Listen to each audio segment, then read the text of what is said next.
Passons maintenant au plan de travail. Nous allons créer notre premier plan de travail. C'est la troisième étape. Pour cela, dans le menu de gauche, je choisis Plan de travail. Il n'y a pour l'instant aucun plan de travail. Je clique donc sur le bouton Ajouter un plan de travail. Je le nomme.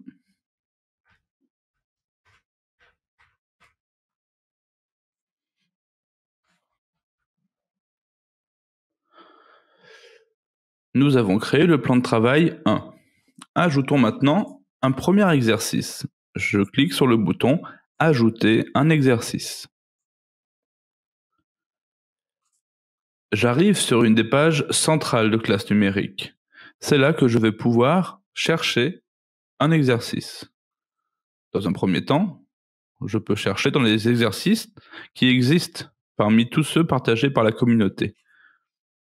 Je peux également faire une recherche dans mes favoris, c'est-à-dire les exercices que j'aurais sélectionnés en tant que favoris avec l'icône cœur, mais également dans mes propres exercices, c'est-à-dire ceux que j'aurais créés à l'aide de ce bouton. Pour l'instant, cherchons un exercice. Pour un travail sur les adjectifs en CE1, je peux taper dans le titre de l'exercice le mot adjectif, sélectionner le filtre CE1, voire CE1, CE2, ou encore rien du tout. Cela m'affichera les exercices, peu importe le niveau. Choisissons CE1. Je peux également filtrer par notion pour être sûr que je suis dans la bonne catégorie. Par exemple, en sélectionnant grammaire, je donnerai des exercices qui permettront de retrouver et identifier les adjectifs. En sélectionnant orthographe, je vais davantage trouver des exercices où il va être question d'accorder les adjectifs. Ne sélectionnons rien pour l'instant. Je clique ensuite sur Voir les exercices. Cela m'affiche les 20 exercices qui correspondent au niveau CE1 sur la notion de l'adjectif. Accorder l'adjectif en orthographe, par exemple, si cela m'intéresse, c'est bien pour du niveau CE1, CE2. C'est un exercice type mot à surligner.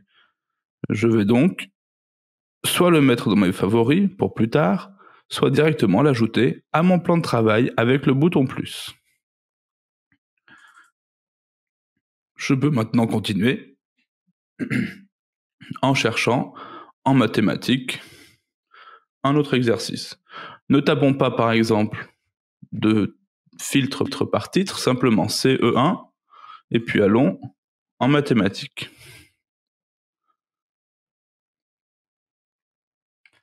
En numération, les nombres jusqu'à 100.